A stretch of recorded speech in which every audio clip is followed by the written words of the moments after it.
I stole Poeta Ex Machina, however you say it, from Veronica Forrest Thompson, so that's not even mine. And pretty much all of what I'm going to read today is, at least in part, generated by neural network. So I've been working with the GP2 model, which is, I don't really understand neural networks, but it's like OpenAI, which is part funded by Elon Musk, so it's probably evil, but it's like the most advanced text generation thing, and it's meant to be able to just predict what the next word is going to be, but it's actually quite coherent while still being really incoherent. So I'm going to read a couple from this, which is a new pamphlet from If a Leaf Falls, and these are ones where essentially everything that I'm going to read came out like that from the AI, and then I'll read some of those which are more like a mishmash of stuff I've written and stuff the AI has written.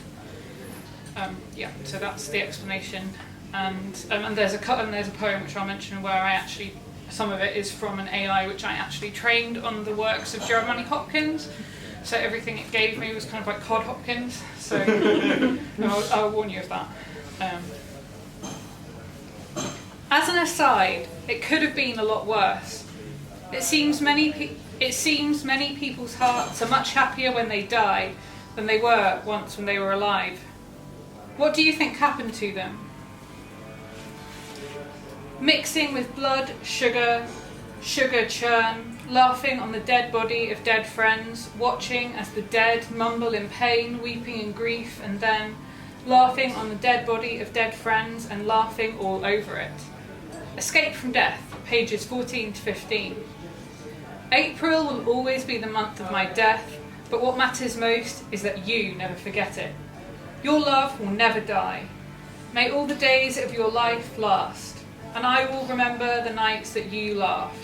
Diary of the Artist, pages 23 to 25. And thereupon I would be sad in front of you. I think because of my feelings about the art of death in general, I will try to do something interesting tonight, but I do not know. Perhaps my memory may not be perfect, but I have been very clear from a very young age, and I will try at least to...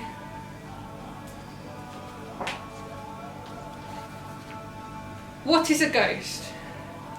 Ghosts are things that have been dead for a long time. This includes dead people. They do not appear on a map, although if they do, it is usually a sign of one of three things: death, injury, or some other cause they do not understand. Ghosts can be identified by their shape, whether they are small, big, or none, their colour, their sounds, how they move, and most importantly, by their behaviour. The majority of ghosts do not have recognisable behaviour, which is why everyone can see them. Ghosts often live for no longer than 15 minutes at a time. How do ghostly friends get to live in the same world as me?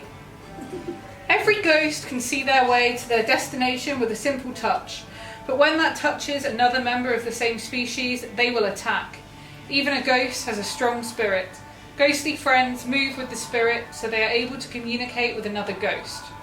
Ghosts move at a speed of 1 move for each inch, 0.6 metres, that they walk, but each ghost has 5 arms. These arms are as long as a human's hand and can grab or pull objects at a high speed. Ghosts appear to move like humans. They are not, however, real people. They are only the spirit of the dead who are either sent here by the Creator or by their allies. In addition to their normal social interaction, ghosts can have physical contact with people. As they pass through a doorway, the victim can feel and hear the ghost's movement in a similar way as a living human. This allows the victim to know when and where the ghost will return, so he can proceed with his or her activities in a safe and rational manner. Ghosts can also pass through glass doors and windows to see people. If the victim is startled by another ghost, he or she can react in the manner of a human being. How can a ghostly visitor or ghost tell it's been here before? The paranormal phenomenon has been called tongue-in-cheek and is common as a way to explain things like the existence of witches. Many people know of people who have experienced ghostly experiences of having their clothes change colour or hear voices in the night, while others know of ghost encounters that involve people walking through walls without seeing their own reflection on the wall. According to my friend in Sweden, his girlfriend had a ghostly walk and he was unable to stop her. He described her as an energetic woman. and said that she had been walking with a red scarf around her body for at least 2 days before he met with the apparitions of 2 women around his house. His girlfriend told him that he needed to go to the hospital because she hadn't noticed any changes in the clothes she was wearing, but he had not been able to find her. Total furnishing unit. I'm kind of obsessed with like mid-century Italian interior design. So this is in part about that. It's really kind of weirdly futuristic, and there's this whole thing where it was anti-design, and the point was that you kind of couldn't live with it. But then there was this guy called Joe Colombo who had his house made out with his own like interior design, and you look at it and you're like, oh my god, it looks like a Barbarella sex bag. So he at least lived with it. Total furnishing unit. Nightly kitchen, chosen family, mushroom garden inn, no light at the end, a very large building. Somewhere in the future, a cantaloupe home, disco house, the future, furniture of our dreams, no light at the beginning, a home for robots, or a restaurant for the robots. The bed of the future, in the best sense of the word, is a place where the earth, its resources, its animals and humanity are cared for and nourished. Fusion living, pink machine, night home, night dreamers, furnace room, tent of the future with a garden, cute house, cabin in the future, cabin in the past, cave bed, cave of glass, chapel kitchen, dreamer's house, Monnis pyjama room with all the furniture, jade flower, room of the soul, dream house, mug cake maker, stretching room of the body, souvlaki maker, dream machine of the waking, dream machine of sleep. A world where everything is connected, to walk, to do in a day, and to change the day in the original. Surprised in Berlin by sparrows, in pigeon spaces, inside restaurants, building sites. The robot room was designed with the understanding that robots are at present the lowest paid workers in many countries. I have no sense of belonging in a land where I am not even a resident but a non-resident. I do not care if I stayed or lived. I only took the train because it is the only way to reach the same place. As I got out, I looked back over my shoulder. I was amazed to find the driver staring at me. The forest will always be there, so will the river. You are a little more quiet. You are still waiting. You are looking into the water, but the river remains.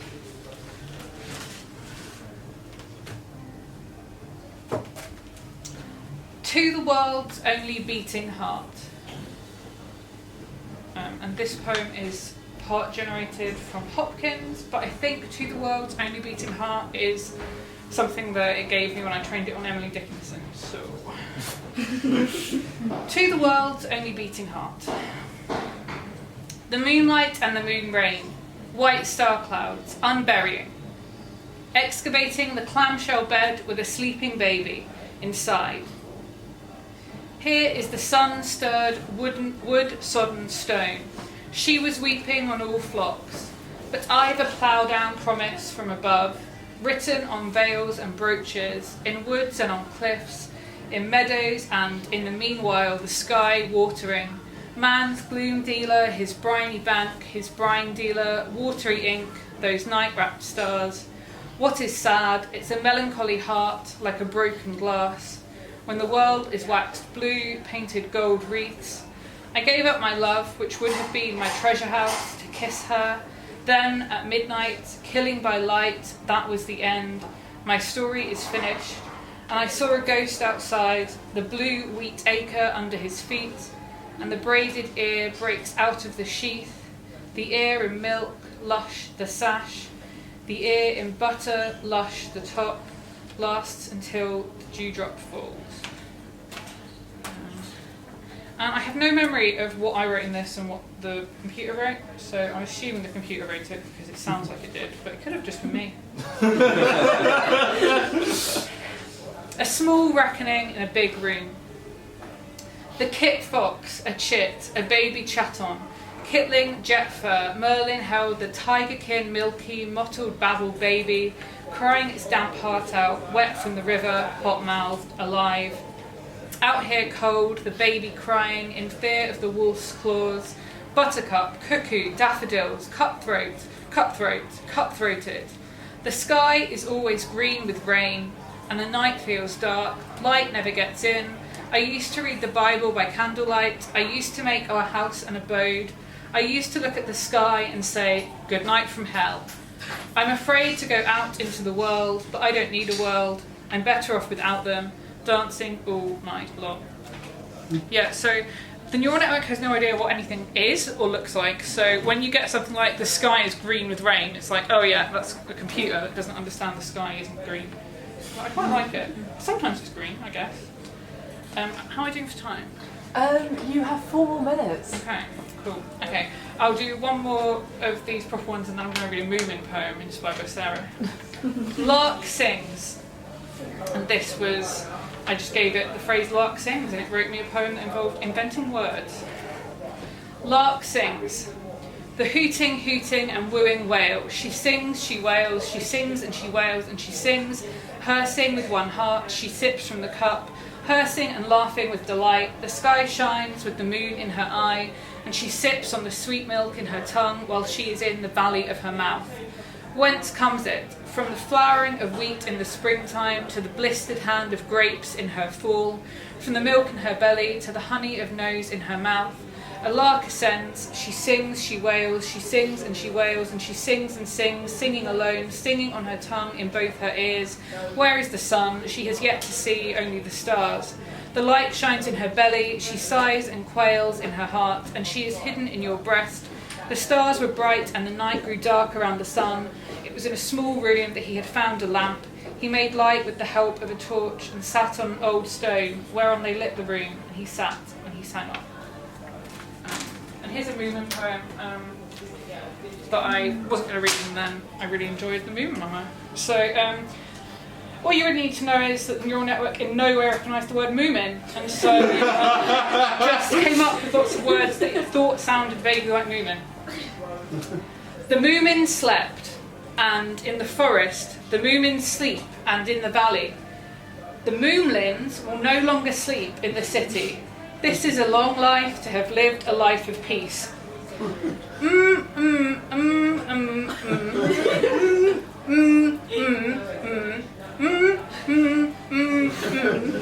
The muck or muckle are muffled, to eat like candy. Mumblin muck, muckin mumblin, mumblin muckle. It was a mummer of mine to hear. Mumblin, muck, mumblin, mumblin, mumblin, mumblin. It was a mummer to eat like a mumbler's egg. It is a mummer to have a mumbler's morn. Mumble, mumble, mumbled. It was a mummer to live a mumbler's mumble, mumblin, muffled, muffled. The mumbler was a mumbler and mum.